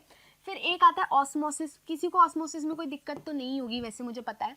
ऑस्मोसिस में भी यही होता है, ये बीच में सेमी परमिएबल मेम्ब्रेन होती है, ओनली सॉल्वेंट मूव, सिर्फ और सिर्फ सॉल्वेंट मूव करता है। और ऐसे ना सॉल्यूट्स यहाँ पे दुखी रहते हैं, यार हमें तो जाने ही नहीं दे रहे हो तुम लोग, ऐसे दुखी हो जाते हैं लोग। ये कौन है? Solutes, these are solutes. इनको बेचारों को कोई जान ही नहीं देता। ऐसे समझ लो कि कोई छोटी सी जगह है, उस छोटी सी जगह में जो छोटे लोग हैं ना उनको फ़ायदा होगा, वो आराम से ऐसे खेलते खेलते जाएंगे। छोटे छोटे पैसेज में बच्चे घूम घूम के बहुत इतराते हैं ना, उनको जाने का मौका मिल जाता है। फिर बड़े लोग जा नहीं पाते, क्यों? क्योंकि भाई वो तो मोटे हो जाते हैं ना, वो निकल नहीं पाते उसमें से। एग्जैक्टली तुम ऐसे इमेजिन कर लो, solvent can move easily because definitely it is in liquid nature, and solute जो है वो मोटे मोटे आदमी हैं जो निकल नहीं पा रहे उस जगह में से, तो बस यूँ झाँक के देखते रहते हैं क्या चल रहा है। एग्जैक्टली दिस इज ऑस्मोसिस, ठीक है। अगर अंदर हो रही है तो एंडोऑस्मोसिस, कोई चीज बाहर जा रही है तो एक्सोऑस्मोसिस। जैसे कि एक एग्जांपल बताओ, चलो तुम बताओगे। रूट्स में तुमने पढ़ा था, रूट्स में कहीं पढ़ा होगा, रूट्स में पानी एंड मिनरल अंदर लिया जाता है रूट हेयर के थ्रू। अब तुम मुझे बताओ उसमें से डिफ्यूजन आता है कि ऑस्मोसिस आता है? सोच के बताओ। को कहाँ गया? हाँ, ऑस्मोसिस होता है, बिल्कुल करेक्ट। बट क्योंकि अंदर आ रहा है दैट इज एंडोऑस्मोसिस, ठीक है। तो वही चीज अपन ने यहाँ पे पढ़ ली। अब आओ नेक्स्ट, फैसिलिटेटेड डिफ्यूजन। ये चीज इंपॉर्टेंट है, ये देख लो ध्यान से।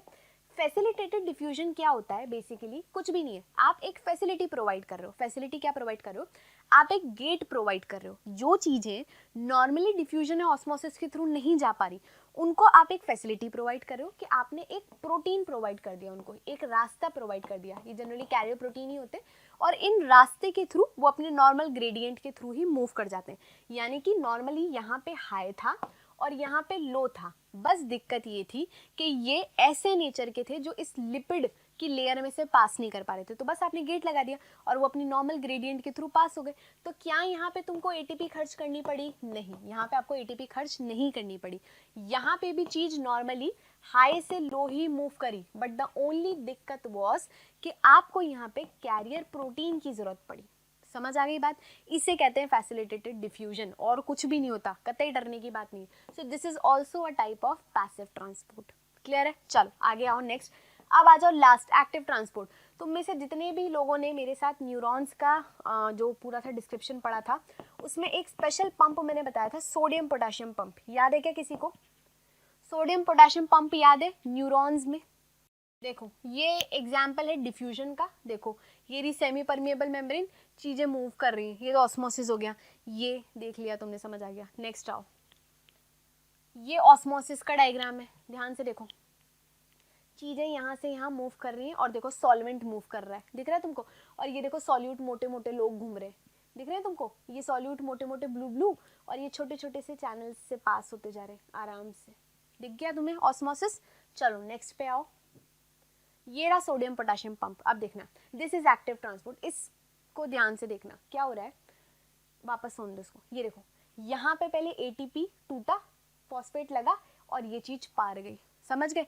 ऐसा पंप जो होता है, क्योंकि इसमें एनर्जी खर्च करनी पड़ रही है, so this is a type of sodium potassium pump. समझ आई तुमको? ये अब क्या होता है सोडियम पोटेशियम पंप में, जैसे ये प्लाज्मा मेम्ब्रेन है, this is your plasma membrane, और ये लग गया हमारा सोडियम पोटेशियम पंप। क्या है ये? सोडियम पोटेशियम पंप, ठीक। ये सेल का अंदर का साइड, ये इनसाइड वाला साइड है ना, और ये आउटसाइड वाला साइड। कुछ भी नहीं होगा, आउटसाइड ना ऑलरेडी खूब सारे सोडियम भरे हुए हैं, ऑलरेडी खूब सारे सोडियम आउटसाइड है, और खूब सारे पोटेशियम अंदर की साइड है। क्या ट्रिक बताई थी मैंने तुमको? जल्दी से बताओ ये याद करने की, सोडियम पोटेशियम पंप के लिए, कि जो रिच है उसको और रिच बनाते जाओ। तो बाहर से खींच खींच के ये एक बार में 2 पोटेशियम अंदर डालता है, और अंदर से फेंक के ये एक ही बार में 3 सोडियम बाहर फेंक देता है। एक ही बार में 3 सोडियम बाहर फेंक देता है, क्योंकि इसमें तुमको एनर्जी खर्च करनी पड़ रही है ना, इसीलिए ये एनर्जी खर्च करने वाला प्रोसेस है, इसलिए इसको हम बोलते हैं एक्टिव ट्रांसपोर्ट। समझ आ गई क्या बात? इतनी बात क्लियर है? चलो अब आगे चलते हैं। नेक्स्ट पॉइंट पे आते हैं अपन। इसके बाद आ जाओ ये, अब देखो ये बल्क ट्रांसपोर्ट है, ये फाइनल टॉपिक है, इसका फाइनल टॉपिक खत्म हो जाएगा फिर ये वाला टॉपिक। देखो बल्क ट्रांसपोर्ट का मतलब ही होता है खूब सारी चीज एक साथ ट्रांसपोर्ट हो रही है, या तो वो अंदर से बाहर जा रही है या वो बाहर से अंदर जा रही है, कुछ भी नहीं है, बस ये है कि एक साथ खूब सारी जा रही है। सो बल्क ट्रांसपोर्ट दो तरीके का होता है, एक होता है एंडोसाइटोसिस, एक होता है एक्सोसाइटोसिस। यानी कि क्या हो रहा है, एंडो मतलब अंदर, जब कुछ चीज अंदर आ रही है, तो ये लो एंडोसाइटोसिस में खूब सारे, अरे यार जैसे शादियों में नहीं खूब सारे लोग उठ के आ जाते हैं, बल्क में आते हैं ना लोग उठ के, तो बल्क ट्रांसपोर्ट का मतलब यही है, सेल के घर में, इमेजिन कर लो सेल के घर में शादी है तो खूब सारे लोग बाहर से अंदर आ रहे हैं, एंडोसाइटोसिस। सेल फाइनली बाहर निकाल रही है सब चीजों को बल्क में, एक्सोसाइटोसिस। सो एक्सो मतलब एग्जिट, यानी कि चीजों को एक साथ बल्क में बाहर फेंका जा रहा है, और एंडो मतलब एक साथ बल्क में चीजों को अंदर लिया जा रहा है। इतनी बात समझ आ गई। अब एंडोसाइटोसिस और एक्सोसाइटोसिस में भी फर्दर कुछ टर्म्स होते हैं। एक होता है फेगोसाइटोसिस, ये इंपॉर्टेंट है, ये वर्ड्स के मतलब तुम्हें पता होने चाहिए। एक होता है पिनोसाइटोसिस। देखो यार पिनोस तो नाम से पता चल रहा है, पीनो पीना है ना, तो जो सेल ड्रिंकिंग होता है, जब सेल को भी प्यास लगती है और सेल खूब सारी चीजें पी जाता है, हालांकि बकवास है, सेल कोई ड्रिंकिंग नहीं करता, कोई लिक्विड चीज बल्क में अंदर आ रही है, दैट इज पिनोसाइटोसिस। और जब बल्क में कोई चीज खा रहा है सेल, खूब सारी चीजें बल्क में खा रहा है, तो that is phagocytosis, that is cell eating. अब बस एक बात बता दो, इसके बाद ये टॉपिक एंड हो जाएगा। फेगोसाइटोसिस का एक एग्जाम्पल बता दो बस, इसके बाद तुम्हें समझ आ जाएगा। देखो this is showing you exocytosis, ध्यान से देखना इसको एक बार। देखो ये खूब सारी चीजें अंदर ली, ये देखो प्लाज्मा मेम्ब्रेन ने इसमें जोड़ बना के ये बैग बना दिया, ये वापस से कनेक्ट हो गया, इस चीज को बाहर निकाल दिया। देख रहे हो, दिस इज शोइंग यू, या तो तुम इसे एक्सो मान लो चाहे तुम एंडो मान लो, बट ऐसे बल्क में चीजें आती हैं।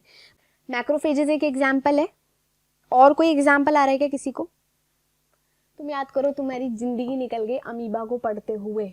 अमीबा में आप पढ़ते हैं ना न्यूट्रिशन, स्यूडोपोडिया बनाता है वो, ये ऐसे ही करता है, ऐसी स्यूडोपोडिया बनाता है, फिर ऐसे चीज अंदर लेता है और यूं अंदर मार के धक्का मार देता है, दैट इज ऑल्सो फेगोसाइटोसिस। ठीक है, चलो एक क्वेश्चन पढ़ो यार, बहुत देर हो गई, चलो एक क्वेश्चन पढ़ो, ये वाला क्वेश्चन पढ़ो, बहुत सिंपल है, ये कॉन्सेप्ट तुम लोगों ने पढ़ रखा होगा, इसी से रिलेटेड है, इसलिए मैंने यहाँ क्वेश्चन डाल दिया था। वो बोल रहा है कोई एक रेड ब्लड सेल ली अपन ने और उसको 3 डिफरेंट सोल्यूशन में डाला, उसके बाद हमने ऑब्जर्व किया कुछ टाइम बाद, तो हमें यही ऑब्जर्वेशन मिली, जब हमने आरबीसी को सोल्यूशन 1 में डाला तो उसकी नॉर्मल मॉर्फोलॉजी थी, यानी कि कोई चेंज नहीं था, जैसा आया था वैसा ही जा रहा है। इस सोल्यूशन में आपने इस आरबीसी को डाला तो थोड़ी देर बाद भी वो ऐसा का ऐसा ही दिख रहा था। ठीक है, सेकंड में हमने नोटिस किया, जो सेकंड सोल्यूशन था उसमें वो ऐसे मोटा हो गया, ऐसे मोटा हो गया, मोटा चबी। ठीक है, तीसरे वाले में क्या हो गया, एकदम पिचकू सा हो गया, श्रिंक हो गया, रोना ही आ गया, बेचारा पिचक गया। ऐसा क्यों हुआ, या कौन सा सोल्यूशन होगा? देखो सिंपल है, 3 टाइप के सोल्यूशन होते हैं, आइसोटोनिक, हाइपोटोनिक, हाइपोटोनिक। कैसे याद करना है? आइसोटोनिक नॉर्मल, ना देना है ना लेना है, बराबर रखना है, इक्विलिब्रियम में रहता है। हाइपोटोनिक में कैसे याद करना है? हाइपो, ऐसे मोटा कर लेना तुम, हाइपो में चीज अंदर आती है, जैसे अगर मैं पानी भर के यूं कर लूं हाइपो, ठीक है, सो हाइपो में चीज अंदर आती है और ऐसे वहीं रह जाती है, तो सेल स्वेल हो जाती है। फिर आता है हाइपर, हाइपर में हमें क्या आता है? गुस्सा, गुस्से में अपन गुस्सा निकालते जाते हैं ना। सिमिलरली जब एक सेल को तुम हाइपोटोनिक मीडियम में रखते हो ना, वैसे उसमें से पानी निकलने लग जाता है, पानी निकल निकल के बेचारी पिचक जाती है। ठीक है, तो तुम ये देख लो, अब मैंने बोला न्यूट्रल है, जैसी है वैसी है, तो आइसोटोनिक मीडियम हो गया। ठीक है, ये था हमारा पहला। दूसरा वाला मोटा हो गया तो भाई हाइपोटोनिक हो गया, पी पी के मोटा हो गया। तीसरा वाला बेचारा श्रिंक हो गया तो ये हाइपर हो गया। अब मैच कर लो क्या हो गया, ये देखो iso, hypo, hyper, A answer है।